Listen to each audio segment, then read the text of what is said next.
يا أهلا، أنا كيرو.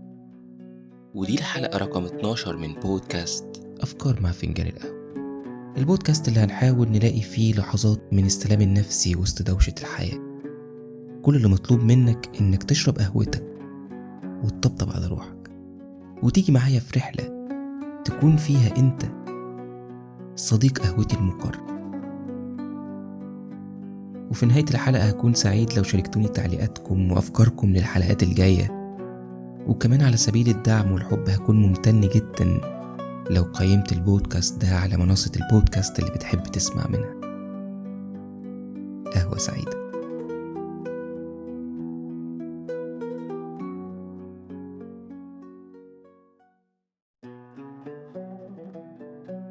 أنا طول الوقت مشكلتي إنه فنجان قهوتي ما بيشبهش فنجان قهوته. عم حس إني غريبة إني ما بشبهه. كل واحد بيحط سكره بطريقته وبيحلي مر قهوته بطريقته وبيحب فنجانه المخصوص وطعم قهوته فيه. مهما شفت الفنجان ده من بره شكله قديم أو ألوانه مش على ذوقك أو حتى في شرخ ما أو شفة الفنجان مكسورة، وسألت أنا مين، أنا وقلبي مضيعين. أجمل ما في القهوة إنها ما بتحاولش تعجب حد، بس اللي يفهمها يحبها للأبد. ومع ذلك بتسيب كل واحد يشربها بالطريقة اللي تعجبه، حتى اللي بيكره طعمها بتسيبه. ما بتحاولش تثبت أي حاجة لأي حد. لكن انت، هل في لحظة تمنيت تكون زيهم بس معرفتش؟ مش لأنك حاسس إنك أحسن منهم، لكن لأنك مش عارف تكون حد تاني غيرك. هل عمرك حسيت بمدى قوتك إنك قادر تحافظ على قلبك سليم ونضيف وروحك حلوة ومبهجة ومتفائلة وبريئة بعد كل عمايل البشر والحياة فيهم، فتشعر بامتنان هادي إنك لسه إنسان كويس رغم كل شيء؟ ما تلوثتش، ما تغيرتش، ما بقيتش زيهم. شعورك بالوحدة حزين أوقات، لكن في نوع من الغربة النبيلة. شايف الدنيا والناس من بعيد بس حاسس إنك مش منهم، ومش زعلان ومتقبل ده. فتحس بنوع من الفخر بيتملك من روحك لما تكتشف بعد مرحلة من نضجك ووعيك في الحياة إنك تعبت بس ما تغيرتش، وقدام مرايتك تقف وتقول أنا مش زيهم، وده مش ضعف. نادرا ما حد بيفهم قد إيه كان صعب تختار تفضل طيب بعد اللي شفته، وإزاي كان عندك الصلابة النفسية قدام كل الحجارة اللي بيرموك بيها وكل محاولات تغييرك لنسخة منهم. صحيح بتحس إنك أحيانا طيب أكتر من اللازم، بريء لدرجة تخليك غريب وسطهم، بس عمرك ما كنت ضعيف. هما كمان عمرهم ما أدركوا إن اختلافك ده هو نفسه سر قوتك، وإن أسهل شيء عليك إنك تطلع لهم منك النسخة الأسوأ. وليه لسه قلبك بيصدق في الحب والخير والإيمان بالعشرة رغم كل حاجة؟ ليه ما بقيتش زيهم مع إن الظروف كانت كفيلة تخليك واحد تاني؟ لكن يمكن النعمة الحقيقية مش إنك نجيت من التجربة، النعمة إنك ما بقيتش زيهم. والغريب في الحكاية دي إن المختلف دايما بيتاخد عليه إنه ضعيف لحد ما يقرر يرد ويوريهم وشه القاسي اللي بيخفيه، زي الحدوتة اللي عمري ما نسيتها من وانا صغير. في غابة من الغابات البعيدة كان في فيل مغرور، كل يوم يستنى قطيع من النمل بيخرج يدور على أكله ويسخر منهم ويستهزأ بحجمهم. ويرشهم بالمية من خرطوم ويفضل يضحك على خوفهم وضعفهم. لكن في يوم وقفت نملة صغيرة قدامه وقالت له بكل بساطة: انت ما ينفعش تأذي غيرك بالشكل ده. ضحك الفيل وقال لها: انت نملة، ولو تعرفي تاخدي حقك خديه. سكتت النملة بس ما نسيتش اللي عمله الفيل، وقررت انها تعلمه درس عمره. تاني يوم والنملة راجعة في طريقها لمحت الفيل غرقان في النوم، فقررت انها تدخل في خرطومه الطويل وتضايقه. صحي الفيل من نومه العميق وهو متعصب وبيحاول يخرجها بكل الطرق ومش عارف. قالت له النملة: حيوان ضخم زيك مش قادر يتعامل معايا أنا النملة. بدأ الفيل يبكي ويتوسل للنملة إنها تخرج من خرطوم، فكان رد النملة عليه: أتمنى تكون عرفت شعور إنك تضايق حد أو تأذي مشاعره. فقال لها الفيل: دلوقتي عرفت. فخرجت النملة بعد ما صعب عليها، ومن يومها بطل الفيل يضايق أي حد في الغابة. قصة حكتها مدرسة جميلة بعد موقف صغير في المدرسة. في يوم قرروا بعض الطلبة في الفصل يضايقوا طالب هادي ومنطوي، ولقيته قاعد في ركن الفصل بيعيط من غير صوت. وانا فاكر كويس قالت له بعدها: خليك زي ما انت كويس، عشان انت فعلا انسان كويس، ولو حاسس انك غريب عنهم فده مش عيب فيك، دي نعمة انك مختلف عنهم. اختلافك يا صديقي اوقات بيحسسك انك لوحدك، بس الحقيقة انك مش لوحدك، انت بس نضيف في زمن كله بيوسخ روحه بالطين عشان يبقى شبه الباقيين. خد نفس عميق وما تنساش في عالم بيكافئ اللي بيجرح واللي بيظلم ويحترم اللي بيأذي، انت اخترت تفضل طيب، وده مش ضعف، دي نعمة. النعمة مش انك مختلف وخلاص، النعمة انك لسه نضيف القلب، ما بقيتش قاسي، ما اخترتش الشر كاختيار سهل. النعمة انك ما بقيتش زيهم رغم انك كنت تقدر تبقى أسوأ منهم. انا مؤمن ان اللي بيمشي لوحده اوقات بيوصل ابعد من اللي ماشي في زحمة الطريق، مش عشان طريقه اسهل، بالعكس ده ممكن يكون اصعب، بس لانه اختار يسمع صوته مش صدى صوت اللي حواليه، لانه انسان عمره ما كان يملك عقلية القطيع، العقلية اللي الناس فيها بتسيب قناعاتها على جنب عشان تمشي مع الأغلبية حتى لو الاتجاه غلط. بيبقى أسهل تنتمي لمجموعة من إنك تواجه الدنيا لوحدك، أسهل ترضيهم من إنك تكون نفسك. بس النعمة إنك فضلت تمشي لوحدك علشان تفضل حر وتفضل إنسان. يمكن لو كانوا مكانك عاشوا ظروفك، جربوا وجعك، كانوا اختاروا يبقوا أوحش. صدقني هم غيرك اختاروا الانتقام، اختاروا الأسوأ، اختاروا يجرحوا زي ما بيتجرحوا، لكن انت مشيت طريق أصعب، طريق الصبر، التعافي، التجاوز، أو حتى سمحت ومشيت من سكات. كل يوم كنت تقدر تبقى نسخة أوحش وما عملتش كده. كل مرة قلت لأ، مش هرد الأذى بالأذى. كل مرة حسيت إن قلبك لسه حي. دي كلها مش ضعف، دي نعمة. بيقول غوستاف لي بون في كتاب سيكولوجية الجماهير إن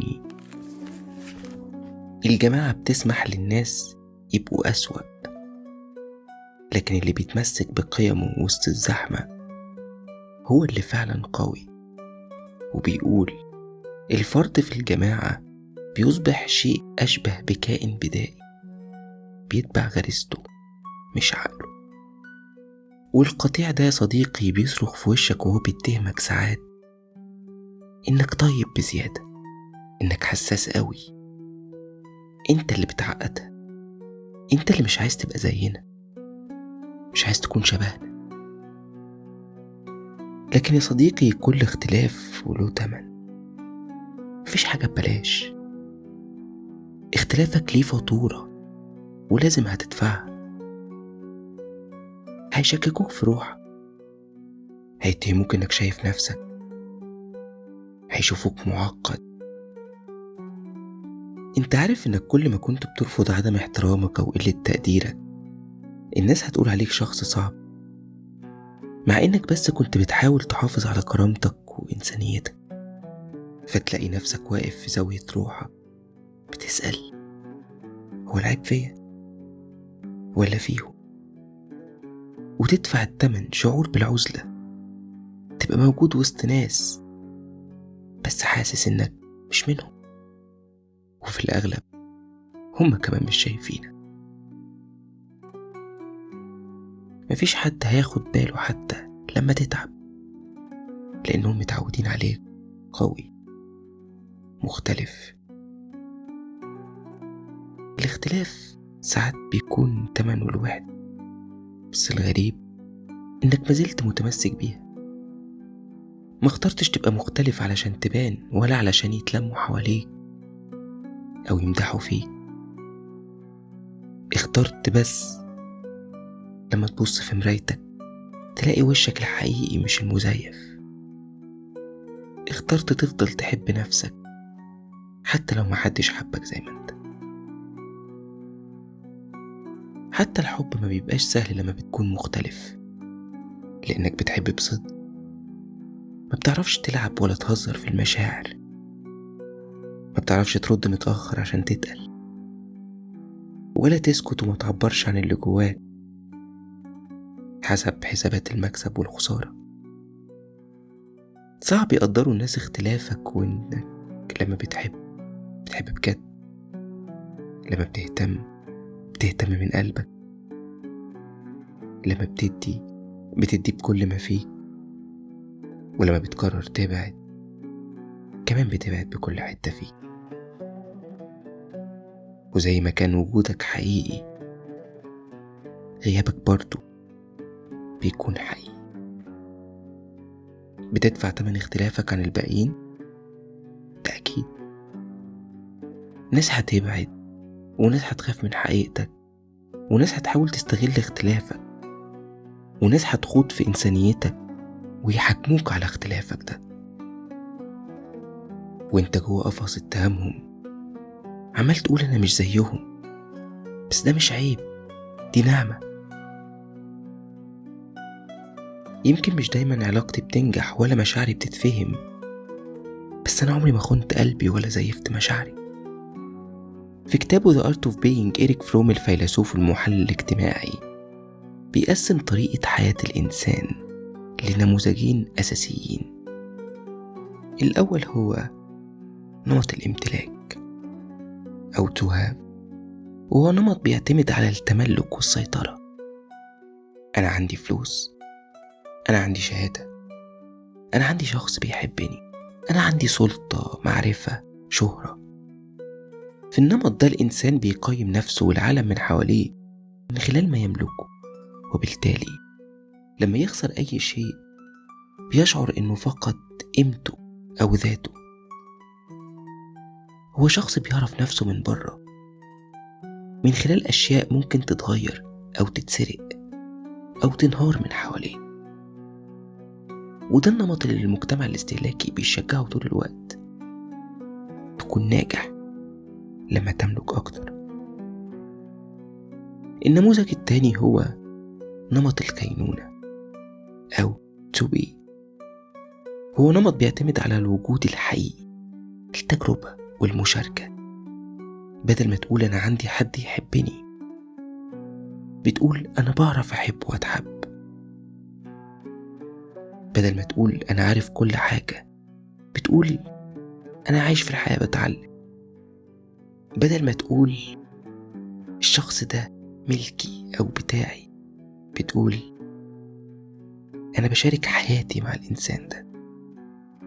في النمط ده الإنسان بيعرف نفسه من خلال علاقته الحقيقية بالعالم وبالآخرين، من خلال أفعاله مش ممتلكاته. فلو فقد شيء ما بيفقدش معاه نفسه، لأنه مش متعلق بشيء خارجي.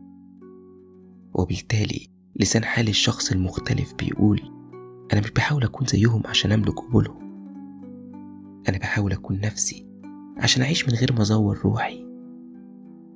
يمكن ده مش هيكسبني كتير، بس هيخليني أنام وأنا متصالح مع نفسي في مراية روحي. أنا كمان كنت أقدر أملك كل حاجة، أملك انتقام، أملك برود مشاعر، أملك 100 وش أبهر بيهم الناس، بس أنا اخترت أكون أنا. مرة شخص عرفته من خلال صديق كان مؤمن جدا بسياسة القطيع اللي كلمتك عليها يا صديقي في بداية الحلقة، وقال لي إذا شلت آخر حرف من كلمة مختلف هيفضل إيه؟ أيوة، مختل. فكل مختلف لابد يكون مختل نفسيا أو صاحب عقدة. وفاكر وقتها إني كان ردي عليه هو ابتسامة عريضة مستمرة كانت كفيلة بردي عليه. فالنوع ده من النقاشات بالنسبة لي حرق بنزين على الفاضي. مع نوع من الناس سكوتك هو أبلغ رد على سخافة كلامهم. في ناس مختلفة ومش لازم تظهر اختلافها للجميع. في ناس ناجحة بس ملهاش في الشو.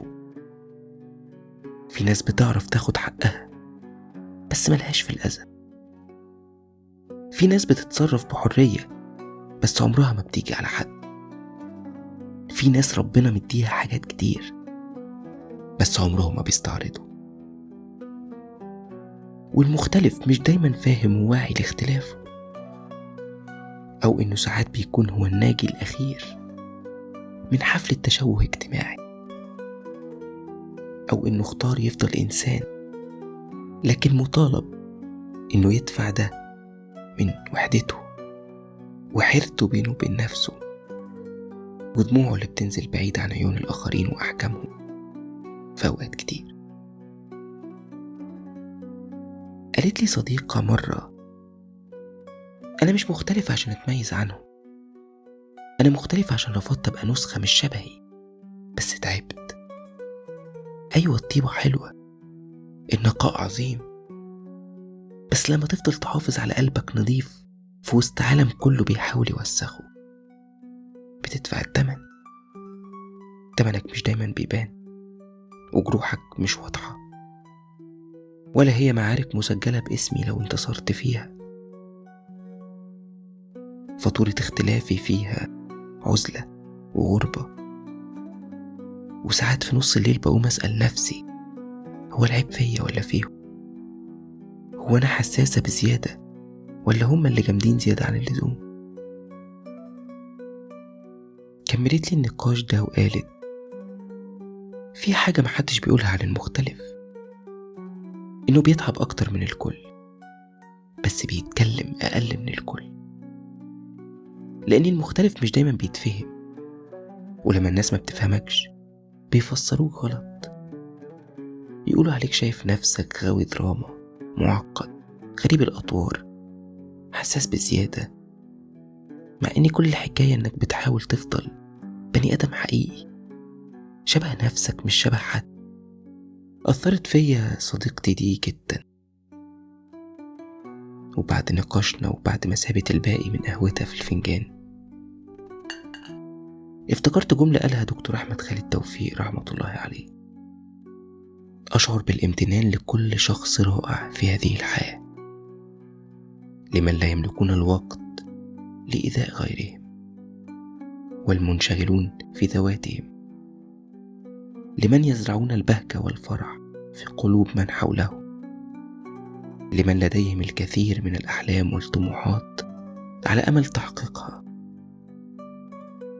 أنتم الأفضل. مطرب طفولتي المفضل مايكل جاكسون كان طفل موهوب بشكل خرافي، بس كان مختلف. ملامحه، بشرته، صوته، طريقة رقصه، كلها حاجات الناس كانت شايفاها مختلفة وغريبة، وهو لسه بيحاول يستكشف ازاي يكون في وسط العالم ده طفل محبوب. كبر وحاول يعجبه، غير شكله، لون بشرته، حتى طريقته، عمل المستحيل عشان يبقى شبهه. بس المفارقة إنه لما بقى شبههم برضه ما عجبهمش، وفضلوا يشككوا فيه ويسخروا منه ويشوفوه غريب. وفي وسط كل ده قال جملة عظيمة في أغنية ليه: I'm starting with the man in the mirror.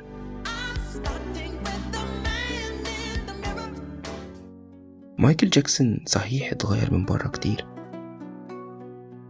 بس كل اللي حواليه كانوا عارفين وبيحكوا بعد ما مات إنه كان لسه من جواه الطفل اللي بيحاول يكون محبوب.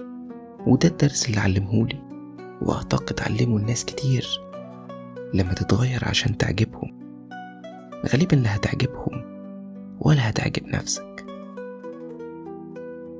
وهنا بتيجي النعمة، إنك فضلت تكون إنسان بوش حقيقي وسط كل الحفلة التنكرية اللي عايشين في وسطها. انت مختلف يا صديقي علشان ربنا نجاك من انك تكون نسخة تانية أسوأ من نفسك، وإن تجاربك وظروفك وقسوة الحياة والبشر عليك في بعض الأوقات ما خلقوش منك وحش. وتأكيدا ليك كإنسان مختلف عن الباقيين، انت مش لوحدك، مش مجنون ومش ضعيف، لكن انت لا عمرك كنت ولا هتكون زيهم.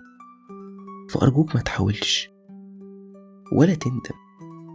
وكل مرة كنت بتحاول تحافظ فيها على حقيقتك وسطهم فانت انتصرت عليهم انتصار كبير. اشرب قهوتك يا صديقي وطبطب على روحك.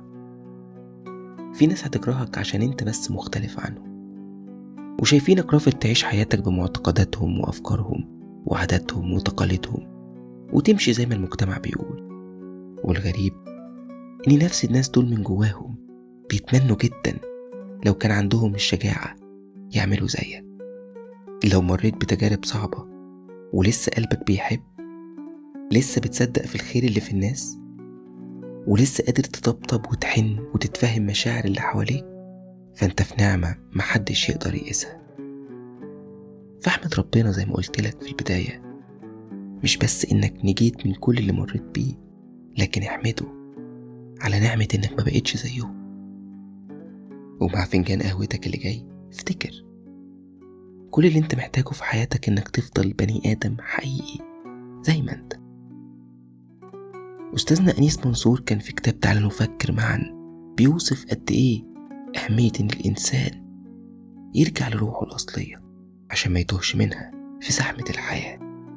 فقال: فاهرب من نفسك إلى نفسك، نصيحة مني ولا علاج غير ذلك.